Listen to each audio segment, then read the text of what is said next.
உயிரோடை தமிழோடு இணைந்திருக்கிறீர்கள். ILC தமிழ் உயிரோடை தமிழில் அன்பர்களே அரசியல் களம். இன்றைய அரசியல் கள நிகழ்ச்சியில் தாயகத்திலிருந்து சுயாதீன உடவியலாளர் இரா மைதரன் இணைகின்றார். வணக்கம் இரா மைதரன். வணக்கம் தனானா, அன்புறவுகளுக்கும் நேர வணக்கம். இன்றைய அரசியல் கள நிகழ்ச்சியில் நாங்கள் இலங்கை தீவில் அரசு தலைவருக்கான தேர்தல் தொடர்பான விடயங்களை பார்ப்போம். தேர்தல் தொடர்பான விடயங்கள் என்று சொல்லும் பொழுது உங்களுக்கு தெரியும், தேர்தல் நாள் அறிவிக்கப்பட்டு விட்டது. யார் போட்டியிட வேண்டும் என்று பெரிய இழுபறைகள் நடைபெற்றுக் கொண்டிருக்கிறது. உங்களுக்கு தெரியும், முக்கியமாக 2 கட்சிகள் இருக்கின்றன. ஒன்று ரணில் விக்ரமசிங்க அவர்களுடைய கட்சி அணி, ராஜபக்ஷக்களுடைய அணி. இவற்றுக்கிடையில் ராஜபக்ஷக்களுடைய ஆதரவில் தான் ரணில் விக்ரமசிங்க பதவியை இப்பொழுது வகித்துக் கொண்டிருக்கின்றார். ஆனால் இவர்கள் எல்லோருமாக திட்டம் தீட்டி ரணிலை கொண்டு வருவார்கள் என்று எதிர்பார்க்கப்பட்டது. அந்த நிலைமை தொடர்ந்து இருக்கின்றதோ இல்லையோ எனக்கு தெரியவில்லை. ஒன்று மட்டும் தெளிவாக தெரிகின்றது, ராஜபக்ஷக்கள் ரணிலுக்கான ஆதரவினை விலக்கி இருக்கிறார்கள் என்ற செய்திகள் அதிகமாக பேசப்படுகின்றது. இது தொடர்பாக நீங்கள் என்ன அறிந்தீர்கள் என்கிற உறவுகளுக்கு கூறுங்கள். நிச்சயமான நீங்கள் குறிப்பிட்டதை போன்று ஒரு பெரிய ஒரு எதிர்பார்ப்போடு இருந்த நேரத்தில் தான் ராஜபக்சேக்கள் ரணில் விக்ரமசிங்கவுக்கான ஆதரவை விலக்கிக் கொள்வதாக அதிரடியாக ஒரு தீர்மானம் ஒன்றை எடுத்து அறிவித்திருந்தார்கள். அது மிகப்பெரிய தென்னிலங்கை அரசியலிலே மிகப்பெரிய ஒரு சலசலப்பை அதை ஏற்படுத்தி இருக்கின்றது. ஏற்கனவே நாங்கள் கடந்த நிகழ்ச்சியில் பார்த்தபோது ஜனாதிபதி ரணில் விக்ரமசிங்க சுயேட்சையாக போட்டியிடுவதாக கட்டுப்பணம் செலுத்தப்பட்டது ஒட்டுமொத்தமாக இலங்கை அரசியலினுடைய ஒரு குவி மையமாக அது மாறியிருந்தது. ஒரு தற்போதைய ஜனாதிபதி எந்த கட்சியும் நீங்கள் குறிப்பிட்டதை போன்று அவர் ஒரு சொந்த கட்சி ஐக்கிய தேசிய கட்சி இருக்கின்றது. அந்த ஐக்கிய தேசிய கட்சியை கைவிட்டு அவர் ஒரு ரணில் ராஜபக்சேவாக ராஜபக்சேக்களுடைய அரசியலை கொண்டு நடத்துகின்ற நிலையிலே ராஜபக்சேக்களை கூட தவிர்த்து விட்டு அவர் சுயேட்சையாக கட்டுப்பணம் செலுத்தியபடியும் பலராலும் உன்னிப்பாக அவதானிக்கப்படாது. அந்த நகர்வினுடைய சூட்சுமம் என்ன, எதை நோக்கி ரணில் விக்ரமசிங்க இந்த காய்களை நகர்த்துகின்றார் என்று எல்லோரும் அதை நோக்கியதாக பார்த்து கொண்டிருந்த நேரத்தில் திடீரென அடுத்த ஒரு திருப்பு முனையாக ராஜபக்சேக்களுடைய அதாவது பொதுஜன பெரமுனவனுடைய தலைவர் மஹிந்த ராஜபக்சவனுடைய இல்லத்திலே நேற்று முன்தினம் இது தொடர்பான ஒரு அவசர கலந்துரையாடல் நடைபெற்றது. அந்த கலந்துரையாடலுடைய அடிப்படையிலே மொட்டு சின்னத்திலே, அதாவது பொதுஜன பெரமுனவனுடைய அந்த மொட்டு சின்னத்திலே தாங்கள் தனியே ஒரு வேட்பாளரை நிறுத்துவதென்று அவர்கள் முடிவெடுத்திருக்கின்றார்கள். ஆகவே அதன் அடிப்படையிலே தற்போதைய சுயேட்சை வேட்பாளராக களம் கண்டிருக்கின்ற ரணில் விக்ரமசிங்கவுக்கு தங்களுடைய ஆதரவு இல்லை. பொதுஜன பெரமுன கூட்டணியினுடைய ஆதரவு ரணில் விக்ரமசிங்க இல்லை என்பதை அதனுடைய பொதுச் செயலாளர் காரிய சாகரவசம் அறிவித்திருக்கின்றார். மஹிந்த ராஜபக்ச, பசில் ராஜபக்ச, நமல் ராஜபக்ச, சமல் ராஜபக்ச போன்றவர்கள் அங்கே பிரசன்னமாக இருந்த போதும் வருகின்ற தகவல்களின் அடிப்படையிலே அவர்கள் தாங்கள் அமைதியாக இருந்து கொண்டு இது கட்சியினுடைய தீர்மானமாக இந்த விடயத்தை வெளிப்படுத்தி இருக்கின்றார்கள். இதைத்தான் ரணில் தரப்பு ஆதரவாக இருந்து கொண்டு அந்த விடயத்தை கூறியிருக்கின்றார். ராஜபக்சே தரப்புல இன்னொரு முக்கியமான ஒரு பிரதிநிதி இந்த விடயத்தை கருத்தை கூறியிருக்கின்றார். தாங்கள் நினைத்ததை, தாங்கள் எடுத்த முடிவை கட்சியினுடைய முடிவாக இவர்கள் வெளிப்படுத்தி இருக்கின்றார்கள் அந்த விடயத்தை கூறியிருக்கின்றார்கள். அதாவது அவர்கள் அமைதியாகவே இருந்து தங்களுடைய தீர்மானம், அவர்கள் ஒரு தீர்மானம் எடுத்து விட்டார்கள். அந்த தீர்மானத்தை நடைமுறைப்படுத்துகின்ற வகையில் தான் இந்த விடயம் நடந்தேறி இருக்கின்றது. ஆகவே இப்போதைய சூழ்நிலையிலே ஜனாதிபதி ரணில் விக்ரமசிங்க அவர்கள் சுயேட்சையாக போட்டியிடுகின்ற ஒரு நிலைமை இப்போது வரை ஒரு உறுதியான நிலைமை இருக்கின்றது. அவர் எந்த சின்னத்திலே போட்டியிட போகின்றார், எப்படி போட்டியிட போகின்றார் என்பது இன்னும் உறுதியாகவில்லை. அவர் பிரதானமாக பெரிதும் எதிர்பார்த்து என்றால், ஏற்கனவே நாங்கள் கூறியிருந்தோம், பொதுஜன பெரமுனவினுடைய ஆதரவு ரணில் விக்ரமசிங்கவுக்கு இருந்தால் மட்டும்தான் அவரினால் வெற்றி பெறுவதை பற்றி நாங்கள் பேச முடியாது. அவரும் ஒரு பிரதான வேட்பாளராக தன்னை வலுப்படுத்திக் கொள்ள முடியும். இல்லை என்று சொன்னால் அவர் ஆட்டத்திலே இல்லை.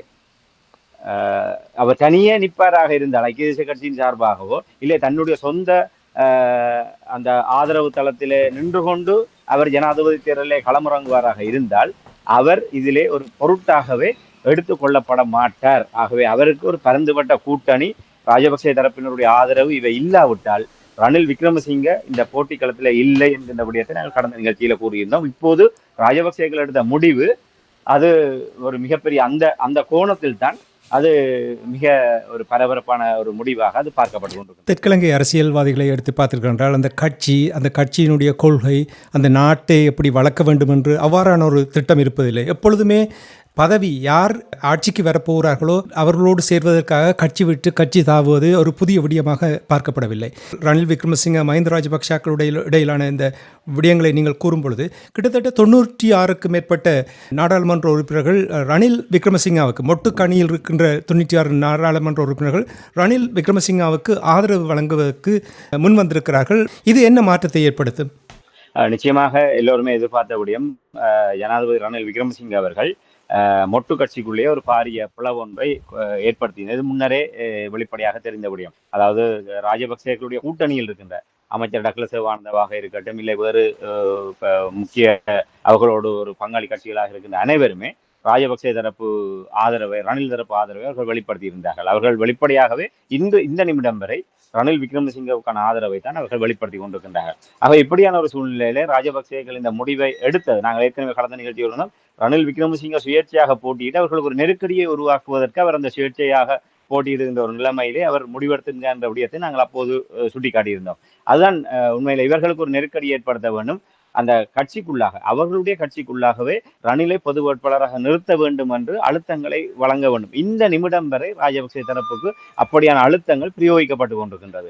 என்றால் அவர்கள் பெரும்பாலானவர்கள் அவர்களுடைய முடிவு ரணில் விக்ரமசிங்கவை நாங்கள் பொது வேட்பாளராக நிறுத்தாவிட்டால் வெற்றி என்பது சாத்தியமில்லை. ஆகவே நாங்கள் வெற்றியை நோக்கி செல்ல வேண்டுமாக இருந்தால் ரணில் விக்ரமசிங்கவை பொது வேட்பாளராக நாங்கள் ஏற்றுக்கொண்டால்தான் வெற்றி என்பதை நாங்கள் சிந்திக்க முடியும் என்பதாக ராஜபக்சே தரப்பில் இருக்கிற பெரும்பாலானவர்கள் அங்கே கருத்தை கூறியிருக்கிறார். அந்த அடிப்படையில் நேற்றைய தினம் மாலை 5 மணி அளவிலே 92 நாடாளுமன்ற உறுப்பினர்கள் ஜனாதிபதி ரணில் விக்ரமசிங்கவை நேரில் சந்தித்து தங்களுடைய ஆதரவை உறுதிப்படுத்தி இருக்கின்றார்கள். அதிலே முக்கியமாக இப்போது ராஜபக்சே தரப்பு பொதுஜன பெரமுன கட்சியிலிருந்து நாடாளுமன்ற உறுப்பினர்களாக தெரிவு செய்யப்பட்டிருக்கின்றவர்கள் தான் 92 பேர் அங்கே சென்று ரணில் விக்ரமசிங்காவாக தன்னுடைய ஆதரவை வழங்கியிருக்கிறார். இதிலே மிக முக்கியமாக பார்க்க வேண்டும் அமைச்சர்கள். ஆரம்பத்திலிருந்தே பந்துல குணவர்த்தன அமைச்சராக இருக்கின்ற பந்துல குணவர்த்தன, சுசில் பிரேமஜெயந்த கல்வி அமைச்சராக இருக்கின்ற சுசில் பிரேமஜெயந்த, அதே போன்று வெளிநாட்டு அமைச்சராக இருக்கின்ற அலி சப்ரி, அதே போன்று மின்சக்தி மற்றும் வலுசக்தி அமைச்சராக இருக்கின்ற கஞ்சன விஜயசேகர, இவர்கள் எல்லாம் ராஜபக்சே தரப்பினுடைய மிக தீவிரமான, அதே போன்று பிரசன்ன ரணதுங்க, இவர்கள் எல்லோருமே ஒரு ராஜபக்சேக்களுடைய ஒரு தீவிரமான ஆதரவாளர்களாக, அவர்களுடைய கட்சி சார்பானவர்களாக இருந்தவர்கள்.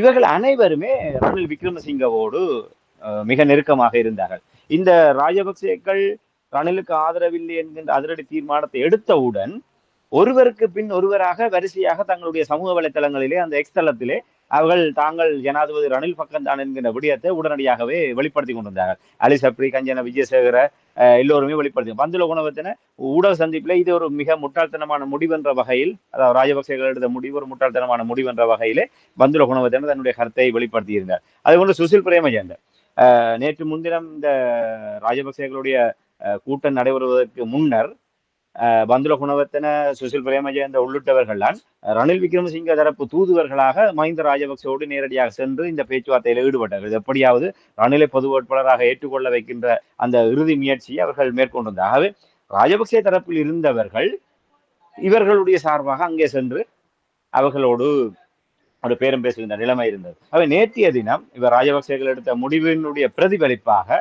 அதுக்கு அதிருப்தியாக, ஏற்கனவே அந்த மொட்டு கட்சியினுடைய பொதுச் செயலாளர் சாகர காரியவசம் அந்த தீர்மானத்தை அறிவிக்கின்ற போது இந்த கட்டுப்பாட்டை மீறி, கட்சி எடுத்திருக்கின்ற இந்த கட்டுப்பாட்டை மீறி அவர்கள் வேறொரு கட்சியினுடைய இல்லை வேறு ஒரு வேட்பாளரை ஆதரிப்பார்களாக இருந்தால், இல்லை அவர்கள் வேறொரு வேட்பாளர்களாக போட்டியிடுவார்களாக இருந்தால் அவர்கள் மீது நடவடிக்கை எடுக்கப்படும் என்பதாக, கடும் நடவடிக்கை எடுக்கப்படும் என்பதாக அவர் அறிவித்திருந்தார். அதையும் மீறி 92 பாராளுமன்ற உறுப்பினர்கள் ரணில் விக்ரமசிங்கவை சந்தித்து தங்களுடைய ஆதரவை வெளிப்படுத்தி இருக்கின்றார்கள்.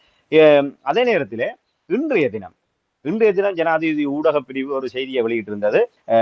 மேலும் 116 பேர் ஜனாதிபதி ரணில் விக்ரமசிங்கவுக்கான ஆதரவை நேரடியாக உறுதிப்படுத்தி இருக்கிறார்கள். அதாவது முன்னாள் ஏற்கனவே மாகாண சபைகள் அனைத்துமே காலாவதியாகிவிட்டது.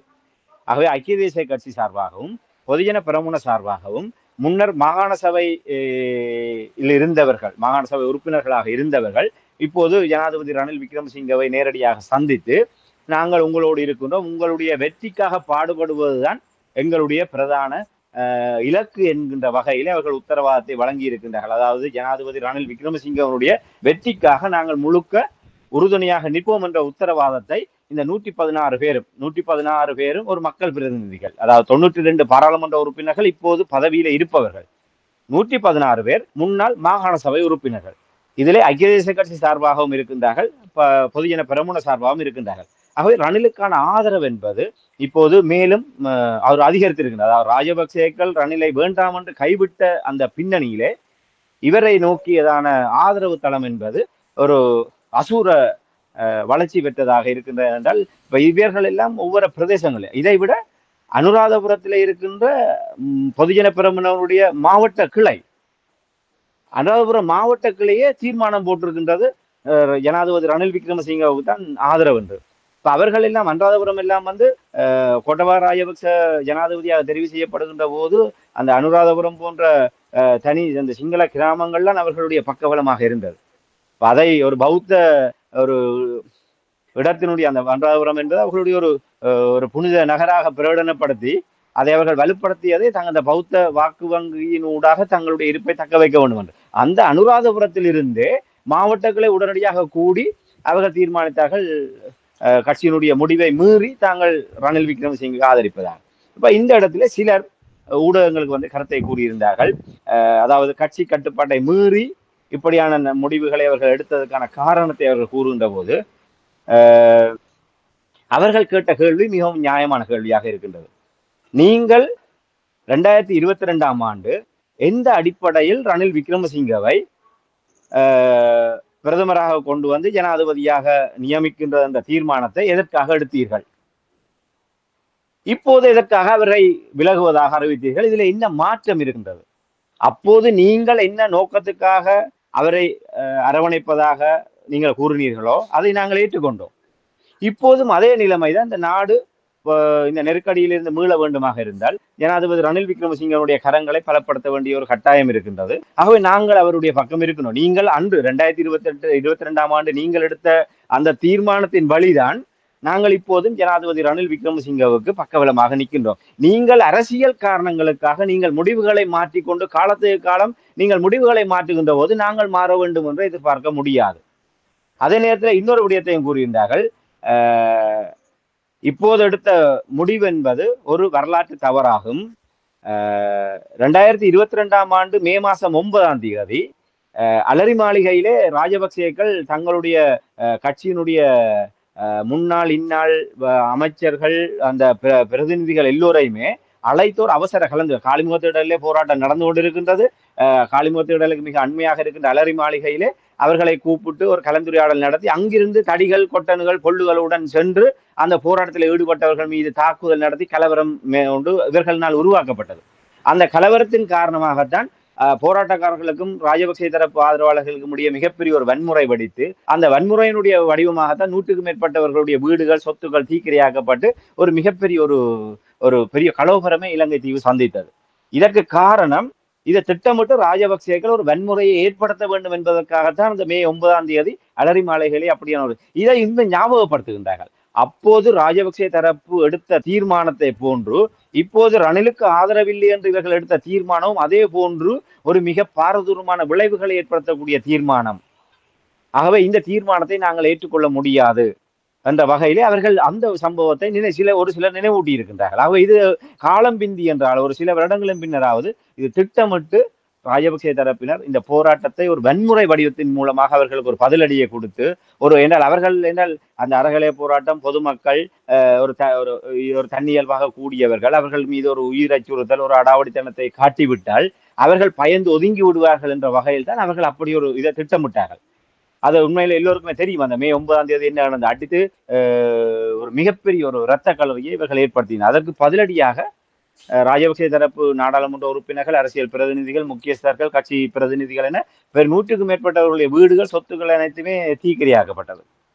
அந்த சம்பவத்தை நிறைவு கூறி என்று அவர்கள் கூறியதன் மூலமாக அது திட்டமிட்டு அரங்கேற்றப்பட்ட சம்பவம் என்பது இப்போது திட்ட தெளிவாக நிரூபணமாயிருக்கிறது. ஆகவே இப்போது ராஜபக்சேக்களுடைய கூடாரம் காலியாகி கொண்டிருக்கின்றது. இப்போதைய நிலவரத்தின்படி ராஜபக்சே கட்சியின் சார்பாக ஒரு தொழிலதிபராக இருக்கின்ற இலங்கையினுடைய பணக்காரர் வரிசையிலே முன்னணியிலே இருக்கக்கூடிய தம்மிக்க பெரேரா என்பவர் ராஜபக்சே தரப்பினுடைய வேட்பாளராக ஜனாதிபதி வேட்பாளராக களமிறக்கப்படுவதற்கான ஒரு சூழ்நிலைகள் தான் இருக்கின்றது. அதுதான் அவருடைய தெளிவாக இருக்கின்றது. மொட்டு கட்சியினுடைய வேட்பாளராக தம்மிக்க பெரேராவை களமிறக்குவதற்கு அவர்கள் தீர்மானித்திருக்கின்றார்கள். அந்த தீர்மானத்தின் அடிப்படையில் தான் ரணில் விக்ரமசிங்கவுக்கான ஆதரவை இவர்கள் விலகுவதாக சொல்லி இருக்கின்றார்கள். அந்த முடிவு ராஜபக்சே கட்சியிலே வெறுமனே அந்த ராஜபக்சேகள் மட்டும் மிச்சமாக இருக்க மேனி அனைவருமே ரணில் விக்ரமசிங்க பக்கம் சாயக்கூடிய ஒரு நிலைமை தான் இருக்கு. அவை மொட்டு ராஜபக்சேகளுடைய கூடாரம் காலியாகி இப்போது ரணில் விக்ரமசிங்கனுடைய இடம் ஒரு பலமாகிக் கொண்டிருப்பதை தான் இந்த கடந்த 2 நாள் நிகழ்வுகளின் ஊடாக நாங்கள் பார்க்கக்கூடியதாக இருக்கின்றோம். நீங்கள் கூறினீர்கள் அமைச்சர் காஞ்சினா விஜயசேகரா போன்றவர்கள் ரணில் விக்ரமசிங்காவை ஆதரிக்க வேண்டும் என்று மஹிந்தாவை வலியுறுத்துவார்கள் என்ற விடயங்களை நீங்கள் கூறும் பொழுது, இப்போ நீங்கள் கடைசியாக கூறினீர்கள் ராஜபக்ஷாக்கள் மட்டும்தான் மிஞ்சி இருப்பார்கள் என்று நீங்கள் கூறுகின்ற இந்த நேரத்தில் உங்களுக்கு தெரியும் ராஜபக்ஷாக்களை பொறுத்தவற்றில் அவர்களுக்கு இந்த அரசியலில் அமைச்சு பதவிகள், ஜனாதிபதி, பிரதம பதவிகள் இல்லாமல் அவர்களால் இருக்க முடியாது என்பதை எத்தனையோ தடவைகள் வெளிக்காட்டிவிட்டார்கள். குடும்ப ஆட்சியை நீங்கள் பார்த்துருக்கிறீர்கள். இப்போ இப்படியான ஒரு நேரம், இப்போ ரணில் விக்ரமசிங்க மொட்டுவ கட்சியினுடைய ஆதரவை பெறுகின்ற நேரத்தில் பாசில் ராஜபக்ஷ அல்லது நாமல் ராஜபக்ஷ போன்றவர்கள் சஜித் பிரேமதாசாவுடன் ஒரு இணக்கத்துக்கு போவதற்கான வாய்ப்புகள் இருக்கு. இப்போ நீங்கள் 3 முக்கிய வேட்பாளர்களை பார்த்தீர்கள் என்றால் அனுரகுமார திசாநாயக்க, சஜித் பிரேமதாச, ரணில் விக்ரமசிங்க, இவர்கள் 3 பேரும் முன்னிலையில் நிற்கின்றவர்களை நீங்கள் எடுக்கும் பொழுது சஜித் பிரேமதாச ரணிலை விட அதிகமான ஆதரவு இருப்பது போல் காணப்படுகின்றது. அப்படி என்றால் இவர்களுடைய நகர்வுகளில் ஏதாவது மாற்றம் பெறுவதற்கான வாய்ப்பு இருக்கிறதா? உண்மையில் இப்போது இந்த பிரதான இந்த வியூகங்களுடைய பிரதான நாயகனே ரணில் விக்ரமசிங்க தான் என்பது என்னுடைய ஒரு மிக ஆணித்தரமான ஒரு அனுமானிப்பு. அந்த அடிப்படையில் தான் இவை அனைத்துமே அரங்கேற்றப்பட்டு கொண்டிருக்கின்றது. ஆகவே அந்த அடிப்படையில நீங்கள் கேட்டது அதனுடைய ஒரு அங்கம், அந்த நாடகத்தினுடைய அந்த வியூகத்தினுடைய ஒரு அங்கம். சஜித் பிரேமதாசாவோடு இவர்கள் அப்படியான ஒரு நகர்வுகளை மேற்கொள்வதுதான் இவர்களுடைய ஒரு அணுகுமுறையாக இருக்கின்றது. ஆகவே இப்போது என்னென்று சொன்னால், நீங்கள் கேட்டதை போன்று அப்படியான ஒரு சந்திப்பு நமல் ராஜபக்சவுக்கும் சயித் பிரேமதாசாவுக்கும் ஒரு தொழிலதிபர்களுடைய ஏற்பாட்டிலே ஒரு சந்திப்பு நடைபெற்றதாக நேற்றைய தினம் செய்திகள் வெளிவந்திருந்தது.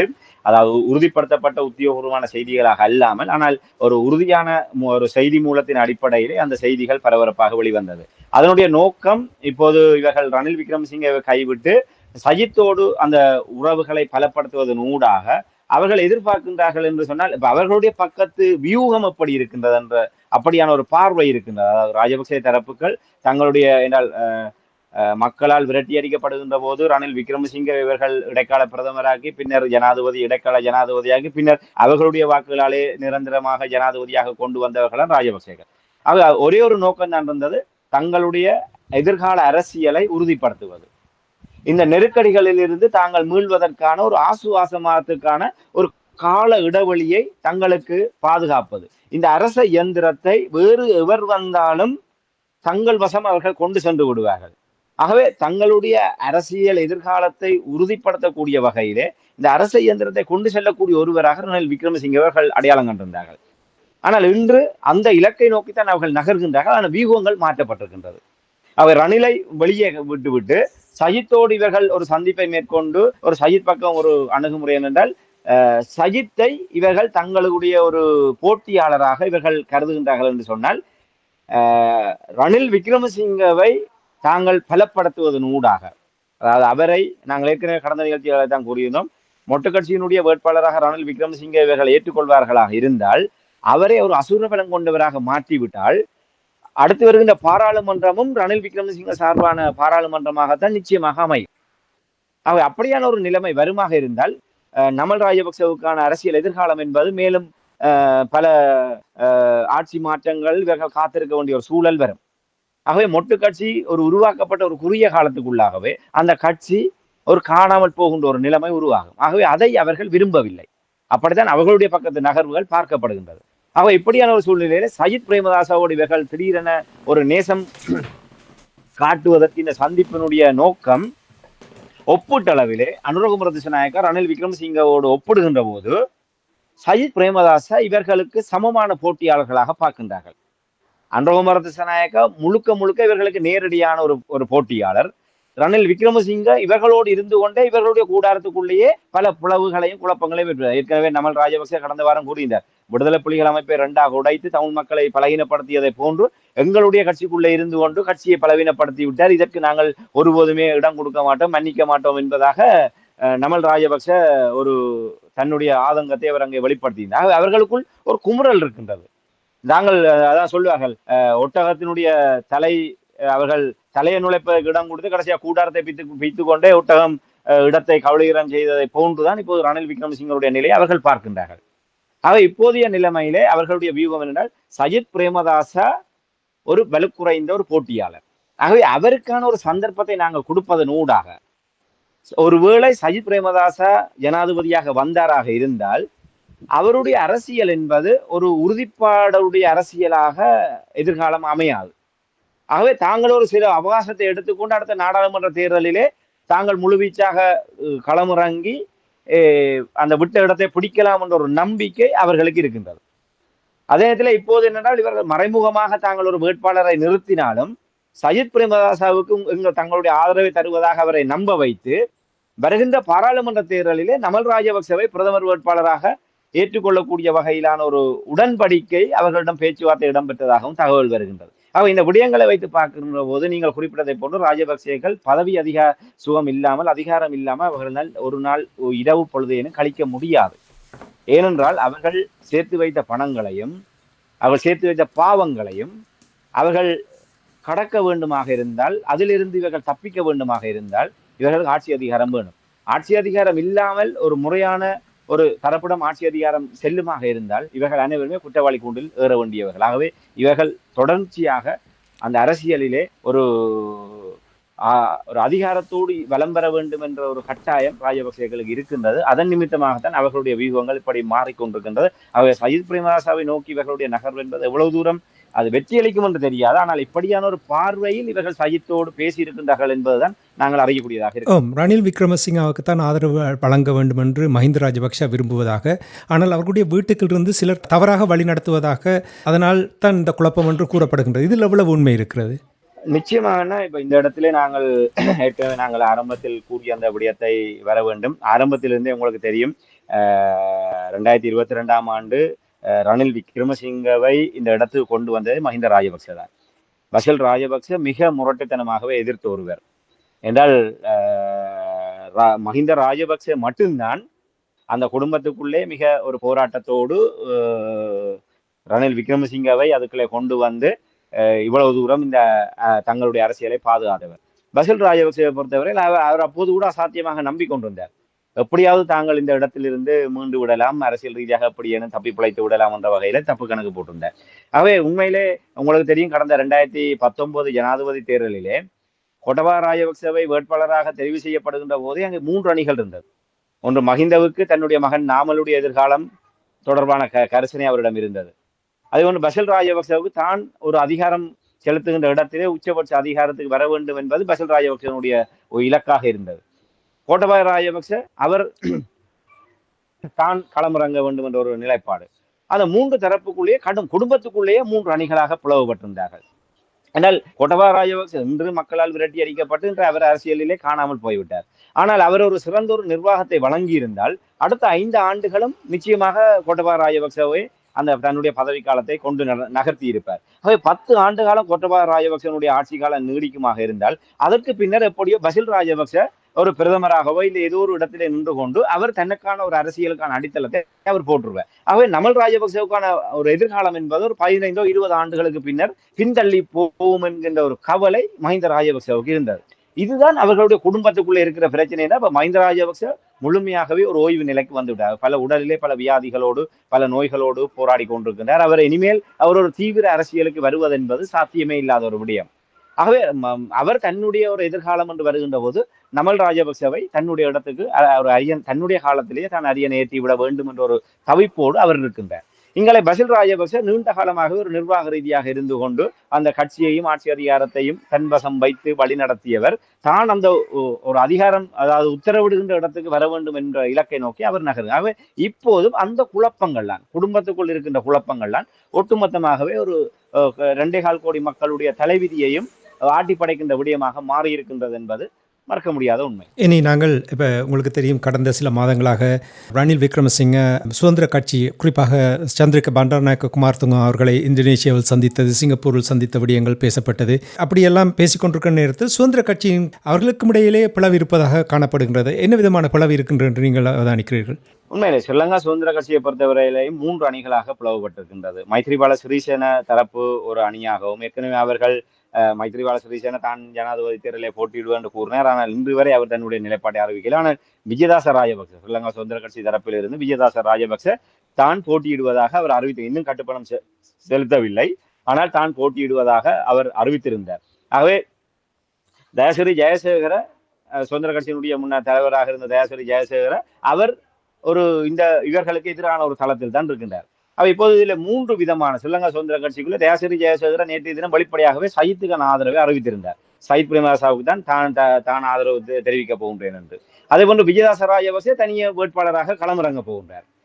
ஆகவே அவர் எப்படியான ஒரு நிலைப்பாடு, ஏற்கனவே நாங்கள் குறிப்பிட்டதை போன்று இந்த பக்கத்திலிருந்து ஏனைய தரப்பினருக்கு பிரிந்து செல்கின்ற அதிருப்தி வாக்கை மடைமாற்றுவதற்கு தான் ரணில் விக்ரமசிங்க அவர்களுடைய ஏற்பாட்டிலே சரத் பொன்சேகாவை போன்று இவரும் களமிறக்கப்படுகின்றார் என்ற வியூகத்தை பார்த்திருந்தோம். அவர் அந்த வகையில ஸ்ரீலங்கா சுதந்திர கட்சியினுடைய ஒரு கணிசமான வாக்குகளை விஜயதாச ராஜபக்ச தனக்காக மடைமாற்ற போகின்றார் அவர் களமிறங்கினார். இன்னொரு தரப்பினர் ராஜபக்சே தரப்பு, ஏற்கனவே அவர்கள் ஸ்ரீலங்கா சுதந்திர கட்சியிலிருந்து வந்தவர்கள் ராஜபக்சேக்கள். அவர்களுக்கும் ஸ்ரீலங்கா சுதந்திர கட்சிக்கும் ஒரு நீண்ட நெடிய தொடர்பு இருக்கின்றது. அந்த அடிப்படையில அவர்கள் இப்போது கூட இவர்கள் ராஜபக்சேக்களுடைய ஒரு ஆதரவாளர்களாக இருக்கின்றார்கள். அதே போன்று நிமால் சிறிபாடு அமைச்சராக இருக்கின்ற நிமால் சிறிபாடு செல்வா போன்றவர்கள் ரணில் விக்ரமசிங்கவோடு மிக நெருக்கமாக இருப்பவர்கள். ரணில் விக்ரமசிங்கவுக்காக ஒரு தரப்பும் சயித்துக்காக ஒரு தரப்பும் அங்காலே ராஜபக்சேக்களுக்கு ஒரு தரப்புமாக 3 அணிகளாக புலப்பட்டு அதில் இப்போ தயாசிறி ஜெயசேகர் தான் வெளிப்படையாக அறிவித்திருக்கின்றார். என்ன இப்போது சற்று முன்னர் வந்த செய்தி, ஸ்ரீலங்கா சுதந்திர கட்சியினுடைய செயற்குழு கூடி ரணில் விக்ரமசிங்கவுக்கு ஆதரவு என்று தீர்மானம் எடுக்கப்பட்டிருப்பதாக செய்தி வந்திருக்கின்றது. அது எந்த செயற்குழு? அந்த கட்சிகளே இந்த கோமாளிகளாக போயிருக்கின்றது. ஸ்ரீலங்கா சுதந்திர கட்சியினுடைய தலைவராக செயல்படுவதற்கு மைத்ரிபால சிறிசேனவுக்கு நேற்றைய தினம் மீண்டும் நீதிமன்றம் தடை உத்தரவை நீடித்திருக்கின்றது. ஆகவே நீதிமன்ற தலையீட்டின் காரணமாக ஸ்ரீலங்கா சுதந்திர கட்சி யார் தலைவர், எந்த செயற்குழு அதிகாரம் வாய்ந்தது என்று இன்று வரை உறுதியாக சொல்ல முடியாத நிலைமை இருக்கின்றது. அப்படியான நிலைமையிலே ஸ்ரீலங்கா சுதந்திர கட்சி எந்த அணி ரணிலுக்கு ஆதரவை வழங்கப் போகின்றது என்பது இன்னும் உறுதிபட தெரியவில்லை. ஆனால் இப்போது சற்று முன்னர் செய்தி வந்திருக்கின்றது, அவர்கள் ஸ்ரீலங்கா சுதந்திர கட்சியினுடைய ஒரு தரப்பு ரணிலுக்கு ஆதரவை வழங்குவதாக வெளிப்படையாக அறிவித்தது. ஆகவே ஸ்ரீலங்கா சுதந்திர கட்சியும் ராஜபக்சேக்கு ஒரு தரப்பு, ரணிலுக்கு ஒரு தரப்பு, சயித்துக்கு ஒரு தரப்பாக பிளவடைந்திருக்கின்றது. ஆகவே நாட்டினுடைய தலைவிதியை பாருங்கள். இன்று ஒட்டுமொத்தமாகவே இன்று எங்களுடைய அரசியல் என்பது மிக கேவலமானதாக ஒரு ஜனாதிபதி தேர்தல் என்பது நாங்கள் கூறுவதை போன்று பாராளுமன்ற தேர்தல், மாகாண சபை தேர்தல், உள்ளூராட்சி மன்ற தேர்தலிலே நாங்கள் கட்சிகளாக பிளவுபடுவது என்பது வேறு. ஆனால் ஒரு நாட்டினுடைய அரசு தலைவர் என்பது ஒரு நாட்டை ஒரு தலைமை தாங்கி ஒரு தந்தை ஸ்தானத்தில் இருந்து கொண்டு ஒரு நாட்டை ஒரு வளர்ச்சி நோக்கி கொண்டு செல்லக்கூடிய ஒரு இயங்க நிலை. அந்த இலக்கு நோக்கி ஒரு கட்சியாக ஸ்ரீலங்கா சுதந்திர கட்சியும் ஐக்கிய தேசிய கட்சியும் இலங்கையினுடைய பாரம்பரிய கட்சிகள் அப்படிப்பட்ட கட்சிகளை எப்படி சிதறுண்டு போயிருக்கின்றன.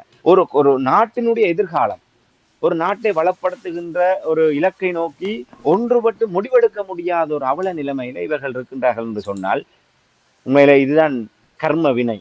நாங்கள் இந்த ஒரு சந்தர்ப்பத்தை தான் எதிர்பார்த்து கொண்டிருக்கிறோம். இந்த இடத்தில் தான் நீதியரசர் CV விக்னேஸ்வரன் அவர்களை நாங்கள் நினைத்து பார்க்க வேண்டியிருக்கின்றது. அவர் எவ்வளவு தூரம் மிக ஒரு மட்டமான மிக முட்டாள்தனமான முடிவுகளை அவர் எடுத்துக்கொண்டிருக்கிறார். ரணில் இந்த தேர்தலே தேவையில்லை நாட்டுக்கு, ரணிலே இருக்கட்டும், ரணிலே இருந்து நாட்டை மீட்கட்டும், அதற்கு பின்னர் பார்த்துக் கொள்ளலாம் என்று அவர் அதாவது இந்த தென்னிலங்கை எப்படியான பிளவு நிலைக்குள் இருக்கின்றது. தமிழர்களுடைய கண்ணீரும் தமிழர்களுடைய சாபமும் தமிழர்களுக்கு அவர்கள் விதைத்தனுடைய கர்மவினை பலனையும் அவர்கள் இன்று அனுபவிக்கின்றார்கள். தென்னிலங்கை தனக்கான ஒரு சிறந்த தலைமைத்துவத்தை, ஒரு கட்சியை, எதையுமே தங்களுக்கான ஒன்றை உறுதியாக நெறிப்படுத்த முடியாத அளவுக்கு இன்று அவர்கள் புலவடைந்திருக்கின்றார்கள். ஆகவே இந்த சந்தர்ப்பத்தை பயன்படுத்தித்தான் ஒரு புதிய மாற்றம், அதாவது இலங்கை தீவிலே தமிழர்களையும் அரவணைக்கக்கூடிய வகையில, இல்லை தமிழர்களுக்கான தலைவிதி அவர்களை பார்த்துக் கொள்ளக்கூடிய வகையிலான ஒரு நிலை மாற்றத்தை நோக்கி நகர்வது இந்த ஒரு நிலையில் தான். ஆக இது ஒரு ஆரோக்கியமான மாற்றமாக தான் தமிழ் தரப்பு இந்த விடயத்தை பார்க்க வேண்டும். தென்னிலங்கை பிளவுபட்டிருக்கின்ற என்று நீங்கள் கூறுவதற்கு இன்னொரு காரணம் இருக்கின்றன என்றால், சமீபத்தில் டெய்லி மிரர் பத்திரிகை ஜனாதிபதி ரணில் விக்ரமசிங்கவும் ராஜபக்ஷாக்களும் கூட்டு சேரக்கூடாது என்ற கருப்பொருளை உருவாக்கி கருத்து கணிப்பு எடுத்திருக்கிறார்கள். அந்த கருத்து கணிப்பின்படி 76% கூட்டு சேரக்கூடாது என்று கூறியிருக்கிறார்கள். இப்போ நீங்கள் கூறுவதை வைத்து பார்க்கும் பொழுது தெற்கிலங்கையில் இருக்கின்றவர்கள் பிளவுபட்டிருக்கின்றார்கள், இப்படியான ஒரு முடிவுக்கு வந்திருக்கிறார்கள் என்றால் அதுக்கு முக்கிய காரணம் என்ன? உண்மையிலே நான் ஆரம்பத்தில் குறிப்பிட்டதை போன்றேன்னா, நிச்சயமாக அந்த அப்படியான ஒரு நிலையை நோக்கி ரணில் விக்ரமசிங்கவனுடைய வியூகங்கள் வகுக்கப்பட்டிருப்பதை தான் நாங்கள் பார்க்கக்கூடியதாக இருக்கின்றது. என்னுடைய அரசியல் அனுபவத்தின் அடிப்படையிலே இந்த விடயங்களை அவதானிக்கின்ற வகை மிக ஆழமாக அவதானிக்கின்ற போது ஒரு புலப்படுகின்ற விடயம், ராஜபக்சேக்களுக்கும் ரணில் விக்ரமசிங்கவுக்கும் இடையிலான மோதல் என்பது ஒரு நாடகமாகத்தான் என்னால் பார்க்க முடிகின்றது. ரணில் விக்ரமசிங்க உங்களுக்கு தெரியும், ஏற்கனவே ரணில் விக்ரமசிங்க எல்லா கட்சிகளுக்கும் சயித் பிரேமதாசா உள்ளிட்ட தரப்பினருக்கு அழைப்பு விடுத்தார். அழைப்பு விட்ட போது எல்லோருமே சொன்ன விடயம், நீங்கள் ராஜபக்சேக்களுடைய தோள்களிலே இல்லை அவர்களுக்கு பின்னாலே நிற்கின்ற வரை நாங்கள் உங்களோடு வந்து சேர முடியாது. அதாவது மொட்டு கட்சியினுடைய வேட்பாளராக நீங்கள் இருக்கின்ற வரை நாங்கள் உங்களுக்கு ஆதரவை வழங்க முடியாது என்ற ஒரு கருத்தை அவர்கள் கூறியிருந்தார்கள். அது பசில் ராஜபக்ச மிக கடும் அதிருப்தியை நேரடியாக ரணில் விக்ரமசிங்கவோடு வெளிப்படுத்தியிருந்தார். ஆனால் இப்போது யதார்த்த நிலை அவர்களுக்குள், அதாவது நான் இதிலே பசில் ராஜபக்சவனுடைய வகிபாகம் எவ்வளவு தூரம் என்று தெரியாது. ஆனால் மஹிந்த ராஜபக்சவனுடைய அரசியல் அனுபவமும் அவருடைய அந்த ஒரு ஆழமான பார்வை நிச்சயமாக ரணில் விக்ரமசிங்கவோடு ஒத்து போகக்கூடிய ஒரு தன்மை இருக்கும். ஆக அவர்களுக்கு இடையிலான அந்த பேச்சுவார்த்தை, அவர்களுக்கு இடையான ரகசிய திட்டம் என்பது இதன் அடிப்படையில் இருக்கும் என்பதுதான் என்னுடைய ஒரு அனுமானமாக இருக்கின்றது. அதாவது ரணில் விக்ரமசிங்கவை பொறுத்தவரையில் ராஜபக்சேக்களுடைய ஒரு பாதுகாவலனாக, அவர்களுடைய பினாமியாகத்தான் அவர் இந்த அரசாங்கத்தை இந்த நிமிடம் வரை தொடர்ந்து வருகின்றார். அவர் ராஜபக்சேக்களுக்கு இருக்கின்ற ஒரு நிலைமை, இந்த அரசாங்கத்தை எப்படியாவது தொடர வேண்டும். ஆனால் தொடர்வதற்கான ஏது நிலை என்பது, மொட்டு கட்சிக்குள்ளே இருந்து கொண்டு ஒரு வேட்பாளர் வந்தால் வெற்றி பெறுவது சாத்தியமற்ற நிலை என்பது கள நிலைமைகள் மாற்றமடைந்திருக்கின்றது. அது ரணில் விக்ரமசிங்கவாக இருந்தாலும், ஏனென்றால் நாங்கள் அடிக்கடி கூறிக்கொண்டு வருவதை போன்று இவர்கள் மேலெழுந்த வாரியாக ஒரு பிரச்சார பாணியிலே நாடு மீண்டு விட்டது, ஒரு வங்குரோந்த நிலைமையிலிருந்து இலங்கை மீண்டு விட்டது என்பது கூறினாலும் மக்களுடைய மனங்களில் அந்த எண்ணம் இன்னும் பிரதிபலிக்கவில்லை. நாங்கள் இந்த நெருக்கடியிலிருந்து மீண்டு விட்டோம், ரணில் விக்ரமசிங்க எல்லாவற்றையும் மாற்றி விட்டார் என்ற எண்ணம் மக்களுடைய மனங்களிலே வரவில்லை. அந்த எண்ணம் மக்களுடைய மனங்களிலே தானாக வராத வரை இவர்களினால் வெற்றியை சுவீகரிக்க முடியாது.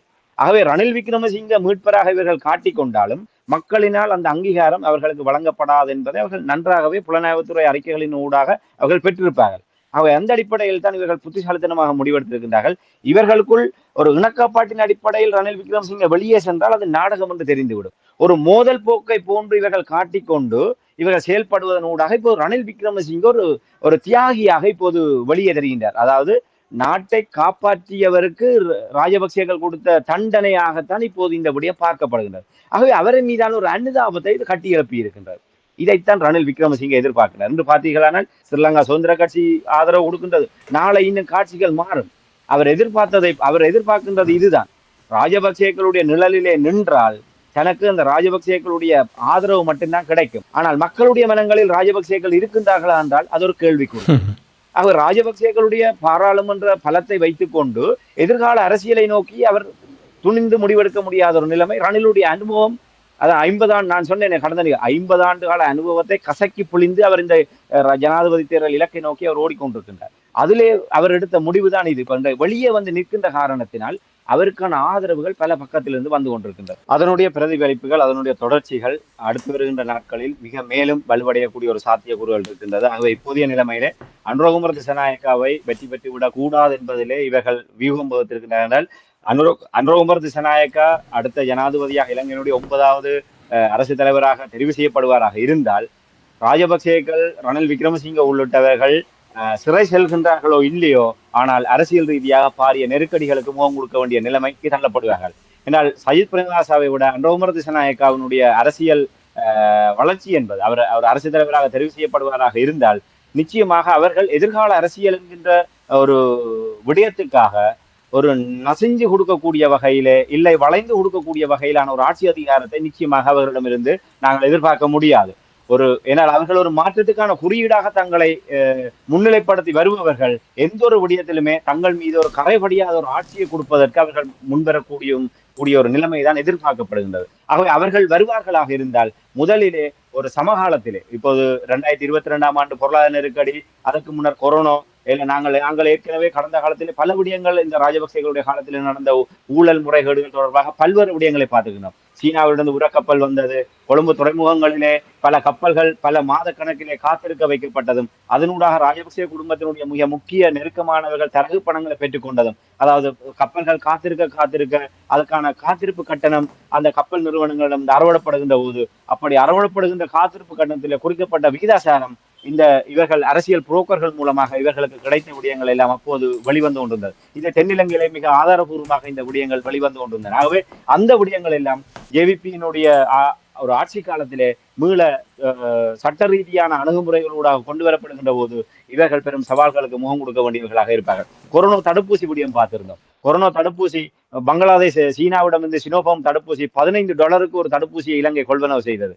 அதே தடுப்பூசி பங்களாதேஷனுடைய சுகாதாரத்துறை அமைச்சர் அவர்களுடைய சமூக வலைதள பக்கத்திலே $5 தான் தாங்கள் சினோஃபார்ம் தடுப்பூசியை பெற்றுக் கொண்டதாக வெளிப்படுத்திய விடயம் மிகப்பெரிய சர்ச்சையை உருவாக்கியது. ஆக ஒரு தடுப்பூசியிலே $10 கொள்ளையடித்திருக்கின்றார்கள் இலங்கையிலே.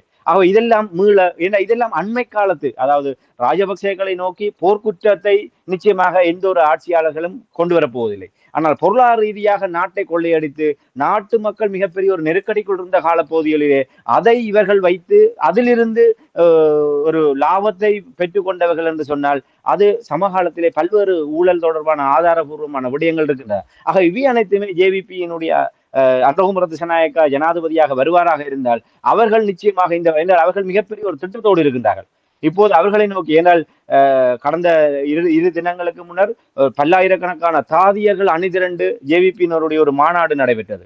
அதை விட நான் நினைக்கிறேன் நேற்று காலி கம்பல் மைதானத்திலே ஒரு 2000க்கு மேற்பட்ட 2000 20,000 பேர் தெரியவில்லை முன்னாள் படை வீரர்கள், பொலிசிலிருந்து இராணுவத்திலிருந்து விலகியவர்கள், முன்னாள் படை வீரர்கள் ஆயிரக்கணக்கானவர்கள் அன்றகுமர திசாநாயக்கா தலைமையிலான மாநாட்டிலே பங்கு பெற்றி இருக்கின்றார்கள். இவர்கள் ஏற்கனவே பொலிசிலிருந்தும் இராணுவத்திலிருந்தும் நீதித்துறையிலிருந்தும் ஓய்வு பெற்றவர்களை வைத்து ஒரு மிகப்பெரிய ஒரு கட்டமைப்பு ஒன்றை உருவாக்கி இருக்கின்றார்கள். இந்த ஊழல்கள் தொடர்பான ஒரு ஆய்வுகளை செய்து அதை ஆவண வடிவத்திலே தயார் செய்து வைத்திருக்கிறார்கள். ஆட்சி அதிகாரத்துக்கு வந்தவுடன் அதை கொண்டு இவர்கள் நடவடிக்கைகளை எடுப்பதற்கு தயாராக இருக்கின்றனர். ஆகவே இந்த ஊழல்கள் கொள்ளையடித்து மக்களுடைய பணங்களை கொள்ளையடித்து சுகமாக வாழ்ந்தவர்களுக்கெல்லாம் அன்றகுமர திசாநாயக்காவுடைய வெற்றி முகம் என்பது அவர்களுக்கு மிகப்பெரிய ஒரு எச்சரிக்கை மணியாகவே இருக்கின்றது. ஆக இவர்கள் கூட்டு களவாணிகள் அனைவருமே ஒன்று சேர்ந்து வியூகம் வகுத்திருக்கின்றார்கள்.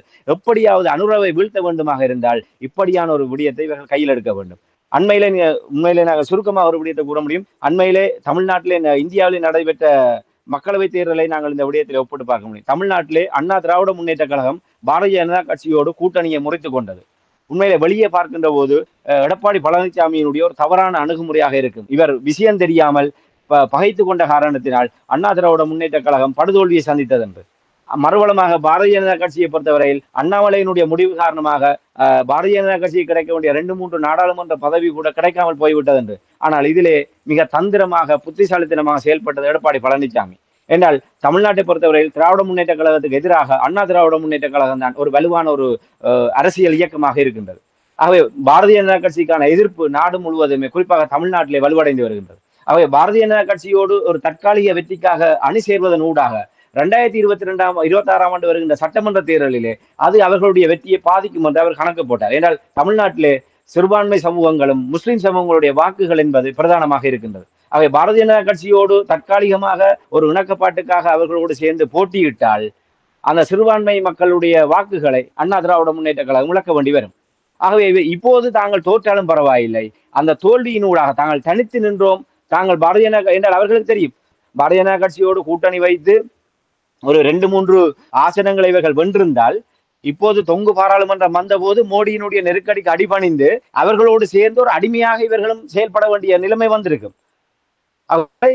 பழனிசாமி மிக தீர்க்க தரிசனமாக அவர் உணர்ந்து கொண்டார். ஏன்னா அவருடைய அரசியல் அனுபவத்துக்கு தமிழ்நாட்டிலே 2026 ஆண்டு சட்டமன்ற தேர்தலில் தங்களுடைய இருப்பை ஒரு காத்திரமாக மாற்ற வேண்டும் என்கின்ற அந்த இலக்கு நோக்கி அவர் சிந்தித்தார். வெளிப்படையாக பார்க்கின்ற போது ஒரு முட்டாள்தனமாக முடிவாக தெரிந்தது, உள்ளார்ந்து பார்க்கின்ற போது அதுதான் புத்திசாலித்தனமாக முடிவாக தெரிந்தது. அதே போன்ற ஒரு அணுகுமுறைதான் இப்போது இந்த ரணில் ராஜபக்சேக்களுடைய மோதல் என்பது வெளிப்படையாக பார்க்கின்ற போது எங்களுக்கு ஒரு பரபரப்பாக இருக்கின்றது. ஆனால் உள்ளே பார்க்கின்ற போது அவர்கள் தங்களுடைய அரசியல் எதிர்காலத்தை உறுதிப்படுத்துவதற்கு ரணிலை ஒரு சர்வ வல்லமை பொருந்தியவராக மாற்றுவதற்கு ராஜபக்சேக்கள் இவர்கள் கைவிட்டு விட்டார்கள். அந்த அனுதாபமே மற்ற எல்லோருமே ரணிலை நோக்கி ஈர்க்கும். அதுதான் இப்போது நடந்து கொண்டிருக்கின்றது. நாளை மறுதினம் இன்னும் காட்சிகள் மாறும். ரணில் ஒரு சர்வ வல்லமை பொருந்தியவராக மக்கள் மன்றத்திலே காட்டப்படுவார். எல்லா கட்சிகளுமே ரணிலுக்கு ஆதரவு தெரிவிக்கின்றன. அந்த பாட்ஷா படத்திலே ரஜினிகாந்த் அந்த இருக்கின்ற போது அவருடைய கையப்பிடித்து எல்லோருமே முத்தம் கொடுத்ததை போன்று எல்லோருமே போய் இது தானாக சேர்ந்த கூட்டம் என்று ரணில் விக்ரமசிங்க தம்பட்டம் அடித்து ஒரு இமேஜ் ஒன்றை இவர்கள் கிரியேட் பண்ணுவார். அதாவது ஒரு அரசியல் ரீதியாக ரணில் விக்ரமசிங்க ஒரு வல்லமை பொருந்தியவராக இருக்கிறது. இது IMF சர்வதேச நாணய நிதியம் உள்ளிட்ட இவருக்கு தாங்கி நிற்கின்ற மேற்குலக நாடுகளுக்கும் இந்த செய்தி தேவைப்படுகின்ற என்றால் ரணில் விக்ரமசிங்கனுடைய வெற்றி வாய்ப்பு எவ்வளவு தூரம் உறுதியாக இருக்கின்றதோ அதை நோக்கித்தான் அவர்களுக்கு இன்னும் இந்த தேர்தல் வருகின்ற வரை இந்த அரசாங்கத்தோடு உறுதியாக பயணிப்பதற்கும் பின் நிற்பதற்குமான வலுவான காரணங்களாக இப்படியாக பல வியூகங்கள் அனைத்துமே திட்டமிட்ட வகையில் தான் ரணில் விக்ரமசிங்க என்கின்ற ஒற்றை நபருடைய அந்த சொல்லுவார்கள் JRக்கு பிறகு ஒரு தந்திரத்தனமாக ஒரு நரித்தனமாக அரசியலிலே இந்த விடயங்களை வியூகங்களை வகுக்கக்கூடிய ஒரு வல்லமை பொருந்திய ஜேஆர்னுடைய அந்த நரித்தந்திரத்தினுடைய வாரிசாக தற்போதைய ரணில் விக்ரமசிங்கே இருக்கின்றார் என்று பல அரசியல் அவதானிகள் கூறுவதை அவர் மெய்ப்பிக்கக்கூடிய வகையில் தான் அவருடைய ஒரு தந்திரத்தினுடைய ஒரு வெளிப்பாடுதான் ராஜபக்சே ரணில் இடையிலான இந்த மோதல். இது மோதல் அல்ல, திரைமறைவில் இருக்கின்ற கூடலுடைய வெளிப்பாடு என்பதை நிச்சயமாக நாங்கள் உறுதியாக கூற முடியும். மரபணு விளையாடுகிறது என்பதை நீங்கள் கூறுவதை வைத்து பார்க்கக்கூடியதாக இருக்கின்றது. நன்றி ராமேந்திரன். நாங்கள் இப்பொழுது பிரதான செய்திகளுக்கு செல்ல வேண்டும். பிரதான செய்திகளுக்கு பின்னர் நாங்கள் தமிழ் பொது வேட்பாளர் தொடர்பாக என்ன நிலைப்பாடு என்பதை நாங்கள் எங்களுடைய உறவுகளுக்கு எடுத்து வரலாம் என்று நம்புகின்றேன். எனவே உங்களுக்கு இப்பொழுது தற்காலிகமாக விடை தந்து மீண்டும் பிரதான செய்திகளை தொடர்ந்து இணைந்து கொள்வோம். நன்றி, வணக்கம். நிச்சயமாக நன்றி, வணக்கம்.